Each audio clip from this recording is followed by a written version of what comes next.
अस्सलाम वालेकुम फ्रेंड्स क्या हाल हैं। ठीक है, मैं उम्मीद करता हूँ आप सब ठीक होंगे। जो आज मैंने अब दोस्तों के साथ लैंड शेयर करनी है उसके बारे में सारी इन्फॉर्मेशन इंशाल्लाह डिटेल से बता दूंगा। बहुत सारे ऐसे दोस्त हैं जो कहते हैं कि आप ज़मीन की वीडियो बनाएं। बात तो जो लोग मतलब जिन दोस्तों ने देखनी होती है वीडियो से कभी भी आपको समझ नहीं आती कि ज़मीन की किस तरह की ज़मीन है। ज़मीन की समझ तभी आती है जब ऑन ग्राउंड जाके देखते हैं। सबसे इन्फॉर्मेशन जो होती है वो ज़रूरी होती है, जो दोस्तों को पता होना चाहिए कि वहाँ पे बहुत सारी ऐसी बातें हैं जो मैं आप दोस्तों को वीडियो में बताता हूँ, वो समझना बहुत ज़रूरी होती हैं। बाकी ज़मीन तो आपको वीडियो में जो दिखा रहे होते हैं उसमें कोई समझ नहीं आती, थोड़ा आइडिया ही होता है। लेकिन वो आइडिया जिन दोस्तों ने लेनी होती है वो इस बात को बिल्कुल इग्नोर करते हैं। वो कहते हैं कि आप खाली एक इन्फॉर्मेशन दे दिया करें। तो कुछ दोस्त ये भी कहते हैं कि वीडियो बहुत बड़ी होती है। तो वीडियो बड़ी बनाने का मकसद सिर्फ यही होता है कि आप दोस्तों को तफसील से एक एक बात का पता चल जाए जो बहुत ज़रूरी होती है ज़मीन जब परचेज़ करते हैं। परचेज़ करने से तो अभी हम आ जाते हैं जो हमारा मेन टॉपिक था, जो मैंने आप दोस्तों के साथ लैंड शेयर करनी थी। इस लैंड के बारे में आप दोस्तों को सारी इन्फॉर्मेशन दे देता हूँ और कोशिश करूँगा कि यहाँ पे एक मैप लोकेशन भी आप दोस्तों को मैं सेंड कर दिया करूँगा। वो जो दोस्त इंटरेस्टेड होते हैं उन्हें पहले भी करते हैं, फिर भी वीडियो में जिस तरह पहले मैंने वीडियो बनाई थी इस तरह मैं इंशाल्लाह करूँगा। तो ये जो लैंड है ये 15 एकड़ लैंड है।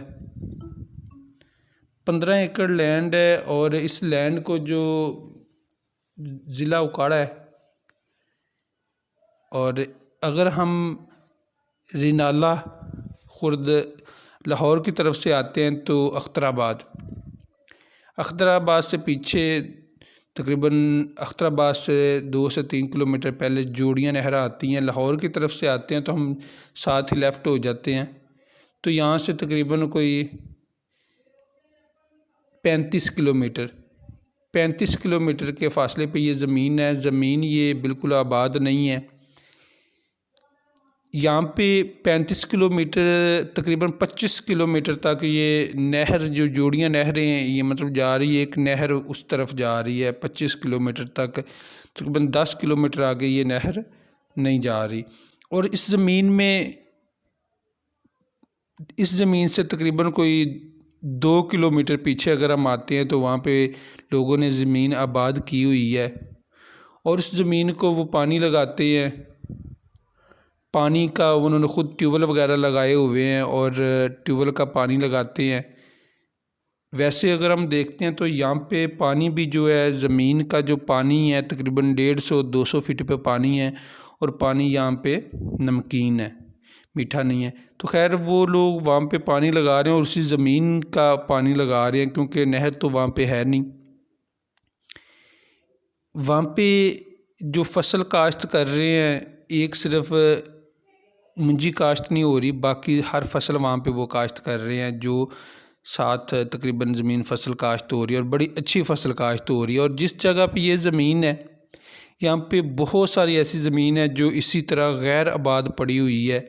और गैर आबाद अगर हम इस ज़मीन को देखते हैं, ये यहाँ से रिनाला से शुरू होती है तो शेरगढ़ तक इसी तरह मतलब इसमें कुछ हिस्से हैं, मुख्तलिफ़ पार्ट है। कुछ जगह पे लोगों ने आबाद कर ली है, कुछ जगह पे इसी तरह ज़मीन पड़ी हुई है।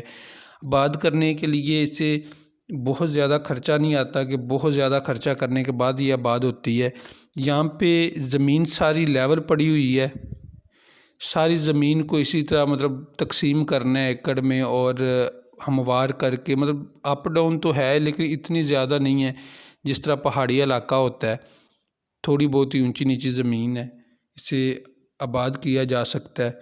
और इसे नज़दीक तरीन जो शहर है रिनाला खुर्द है, शेरगढ़ है, साथ साथ इसके गांव भी हैं। और जो साथ गांव हैं उन गांव में जो मतलब परचेजिंग के लिए कह लें, खाने पीने के लिए कोई चीज़ ख़रीदनी हो तो वहाँ से ख़रीदी जा सकती है। और बहुत सारी ऐसी चीज़ें जो शहर नाला खुर्द से और शेरगढ़ से ख़रीदी जाती हैं। यहाँ पे इसके नज़दीक तरीन आबादी अगर हम देखते हैं तो आबादी यहाँ से तकरीबन साथ साथ इतना ज़्यादा फासला नहीं है। अगर 2 किलोमीटर या 3 किलोमीटर, कई कुछ इस तरह की जगह भी है कि 1-1 किलोमीटर पे भी वहाँ पे आबादी है। कुछ जगह इस तरह की हैं कि जिन लोगों ने अभी ज़मीनें आबाद की हैं उन्होंने अभी मतलब ज़मीनें आबाद करके अपने वहाँ पे घर बनाए हुए हैं। यहाँ पे एक जो रास्ते हैं, सरकारी रास्ते हैं, रास्ते का किसी किस्म का कोई मसला नहीं है। जिस जगह पे ये 15 एकड़ ज़मीन आ रही है इसकी साइडों पे मतलब इतनी नज़दीक कोई भी आबाद नहीं है। ये ज़मीन जो 15 एकड़ है इससे तकरीबन कोई 1-2 किलोमीटर के फ़ासले पे ज़मीन जो अभी आबाद की गई है, और जो आबाद है वो मैंने आप दोस्तों को सारी उसकी तफसील से बता दी है। ये ज़मीन का जो ओनर है, एक ही ओनर है जो इसे सेल कर रहे हैं और किसी किस्म का कोई मसला नहीं है। रजिस्ट्री इंतकाल वाली ये ज़मीन है।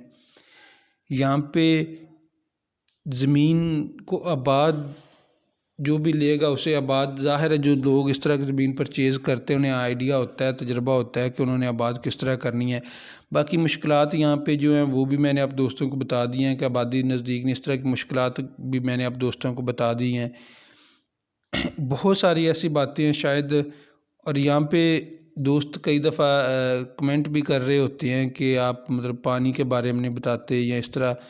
मैं इंशाल्लाह कोशिश करता हूँ कि हर चीज़ आप दोस्तों को बता दूँ। अगर फिर भी कुछ बातें रह जाती हैं तो आप कॉल करके पूछ सकते हैं। हर वीडियो की डिस्क्रिप्शन में मैंने अपना नंबर दिया होता है, आप डिस्क्रिप्शन चेक करें और मुझे कॉल कर सकते हैं। कई दफ़े इस तरह होता है कि कॉल हम नहीं अटेंड करते बिज़ी होने की वजह से, तो फिर कुछ दोस्त गिला शिकवा करते हैं। जो इन्फॉर्मेशन मैंने देनी होती है वो इन्फॉर्मेशन मैं आप दोस्तों को सारी वीडियो में दे देता हूँ, वहाँ से आप चेक कर सकते हैं। बाकी जो हम आप दोस्तों को ज़मीन बताते हैं, ज़मीन में इंशाल्लाह हमारी गारंटी होगी, हम आप दोस्तों को लेकर देंगे, उसकी रजिस्ट्री इंतकाल करवा के देंगे। रजिस्ट्री इंतकाल तक हमारी गारंटी होती है। इंशाल्लाह हम आप दोस्तों को ये बातें मतलब कंफर्म करके रजिस्ट्री इंतकाल करने के बाद हमारा जो कमीशन वगैरह हम लेना होता है वो हम रजिस्ट्री इंतकाल के बाद ही लेते हैं। पेपर वेरिफिकेशन करना मतलब वहाँ पे कोई मसला मसाइल तो नहीं है, इस तरह की हमारी हर किस्म की गारंटी होती है, वो हम खुद चेक करके देते हैं। इसके अलावा जो दोस्त इंटरेस्टेड होंगे, विज़िट करना चाहेंगे, ज़मीन देखना चाहेंगे, वो मेरे साथ कांटेक्ट कर सकते हैं, हम उन दोस्तों को दिखा देंगे। और इस ज़मीन की जो डिमांड कर रहे हैं मालिक इसकी डिमांड कर रहे हैं 10 लाख एकड़ की डिमांड, 10 लाख। यहाँ पे अगर हम ज़मीन देखते हैं तो मतलब गैर बाज़ ज़मीन भी, उकाड़ा वाली ज़मीनें बहुत मतलब कीमती ज़मीनें हैं जहाँ पे